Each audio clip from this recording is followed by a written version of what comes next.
Ok, bonjour et bienvenue sur notre chaîne. Aujourd'hui dans cette vidéo, tu vas apprendre à placer un point dans un repère. Donc, exercice, placer les points suivants dans un repère orthonomé OIJ. On donne donc les composantes du point A, du point B, du point C et puis du point D. Donc, restez jusqu'à la fin de la vidéo parce que nous allons essayer d'expliquer ceci de la manière la plus simple possible. On commence donc directement par le point A. On va donc placer le point A qui a pour composante 2, moins 3. Bien se rappeler que 2 c'est le X et moins 3 c'est le Y. Donc, on place donc X de A c'est 2. On part donc dans notre repère, c'est positif. Donc, on part vers la droite. On compte donc à partir de l'origine 0, 1, 2. On positionne déjà donc ici. On marque donc ici à 2 tout simplement. Ensuite, on continue. Y c'est moins 3. On part donc sur l'axe des Y. Moins 3, ça veut dire qu'on est vers le bas. Donc, on descend ici à moins 3. On marque donc tout simplement donc moins 3. Une fois qu'on a donc marqué moins 3, tout ce qu'on va faire, c'est tracer une horizontale, puis tracer une verticale pour trouver tout simplement dans l'intersection des deux points. Donc, à partir donc des deux ici, on trace tout simplement dans une verticale. Et à partir donc de moins 3, on trace une horizontale. On voit que les deux droites, donc on trace une verticale ici, on trace une verticale à partir d'ici. On voit que les deux droites se coupent ici. L'intersection de deux va nous donner tout simplement donc le point A. Donc ici, ça c'est le point A que nous avons déjà positionné donc à ce niveau. On peut donc dire que ça c'est notre point A qu'on a déjà positionné. De la même façon, on va donc chercher à positionner donc notre point B.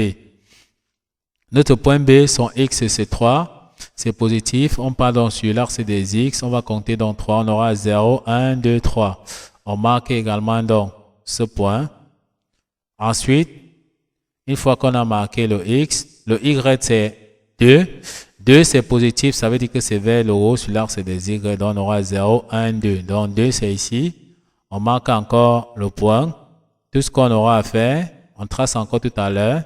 Comme tout à l'heure, on va tracer une horizontale, puis on va tracer une verticale. Les deux vont se couper, ça va donner la position donc, du point, tout simplement. Donc ici, on trace donc une horizontale, comme nous avons dit, parallèle à l'axe des X. Ensuite, à partir donc de 3, on trace aussi une verticale. Donc, parallèle à l'axe des Y, on voit que les deux droites qu'on a tracées se coupent donc ici. Ça veut dire que notre point B se situe donc à l'intersection des deux droites ici. Donc, voici donc notre point. Donc, renforcer ici pour bien voir. Donc, voici notre point B. On peut le mettre en interrompu pour ne pas surcharger notre dia. D'accord, notre repère. Voici donc le point B ici. De la même façon, on va placer dans le point C. Le point C a pour coordonnées moins 2, moins 1. Donc, X c'est moins 2. Ça veut dire que sur l'axe des X, comme c'est négatif, ça veut dire qu'on va aller vers la gauche. Donc, comptez ici à partir de l'origine du repère. 0, moins 1, moins 2. On marque encore ici moins 2 pour bien se repérer. Ensuite, le point C a pour composante moins 1. Donc ici, on va donc aller tout simplement ici. Moins 1, ça veut dire qu'on est sur l'axe des Y vers le bas. Donc moins 1, c'est ici. On marque encore tout simplement ici, moins 1. Une fois qu'on a donc marqué, tout ce qu'on a fait, c'est de tracer dans une verticale ici. Puis on va tracer une horizontale. Les deux vont se couper.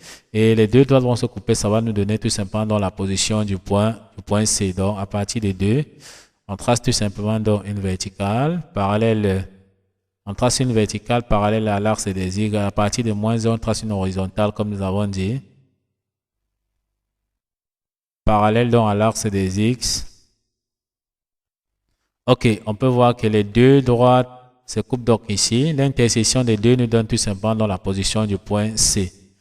On peut donc dire que notre point C se trouve donc ici à l'intersection. Donc voici la position donc du point C. On peut le mettre un peu en interrompu pour bien voir. Ok, voici dans la position du point C que nous avons déjà marqué. On demande donc de placer également le point D. Le X c'est 5, c'est positif. Donc on passe sur l'axe des X, on compte 0, 1, 2, 3, 4, 5. On marque donc tout simplement le X pour bien le voir. Ensuite, on lui dit que Y c'est 0, Y c'est 0, c'est tout simplement donc à l'origine du repère ici. Donc, ce qu'on va faire, il suffit donc de tracer. À partir d'ici, on voit que si on trace, on voit que l'intersection va nous donner tout simplement dans ce point-ci. Ce qui signifie que le point D se trouve donc ici tout simplement. Donc, ça veut dire que notre point D se trouve donc ici. Ok, voici donc la position du point D.